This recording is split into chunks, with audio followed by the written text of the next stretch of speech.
The Prodigy stars Taylor Schilling attempting to move on from Orange is the New Black, Jackson Scott is quite possibly the least intimidating killer kid I've ever seen, and Peter Mooney, who disappears for most of the film probably because he realized what he's doing with his own career. Sarah and John give birth to little Miles, who develops almost at a hyper-fast rate. His IQ is off the charts and he can even speak around the first year of birth like he's Dexter if Dexter watched Dexter. By the time he's 8 years old, he starts to show signs of being a psychopath. Now it's a race against time to figure out what is wrong with Miles and why, which also provokes the question of why the hell is anyone actually scared of a little kid? I really dislike these kinds of movies. Not because kids can't be scary, Orphan proved with the right idea you can do anything. The Prodigy, on the other hand, takes a simple idea and Dutch ovens it so badly that the only people who would enjoy it is a swarm of flies. Listen, if your kid isn't showing signs of being normal, like the dog mysteriously goes missing, the kid is speaking a foreign language in his sleep, or he decides to knock some sense into a classmate with an 18-inch pipe wrench upside the head, I'd love to break it to you then, the kid could probably be the next Ted Bundy. And you should probably do one of two things. Take him out into an asylum and lock him up for the rest of his life, or you could make Wendy Crewson proud and throw the good son off a cliff. And the film one-ups you by trying to distinguish itself as no mere possession story, like Miles was taken over by Casper the friendly ghost who also wants to share his knife collection with you instead. When he is born, the killer at the beginning of the movie that gets iced after trying to give the FBI a hand joins Miles' soul in his body through reincarnation.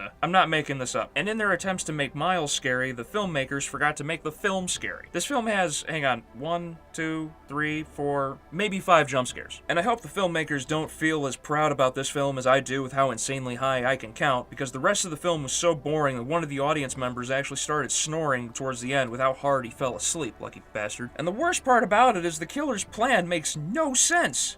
His actions have consequences, and any investigator worth their salt would ultimately identify that this kid was the killer and put a 45 into him. Hell, the kid dealt out some Arabian street justice on the dog for crying out loud. How would no one figure this out? His prints are all over the knife and shears. So much for him being Dexter might as well be Dee Dee if she lost her moral compass. Albeleo, you should probably talk about the other actors in the film instead of just the kid, you know? No, because their acting is mediocre and I find it more fun to shit on a terrible film. Taylor Schilling feels about as forced and uncomfortable here as a fat guy on the casting couch, and the father, whose name I've already forgotten despite having written his name in the script, is worthless. Just leave this movie to die and be forgotten like my love life and move on. The film would have been more interesting if I was arrested and thrown into Litchfield Penitentiary and then subsequently kneeled on until I suffocated.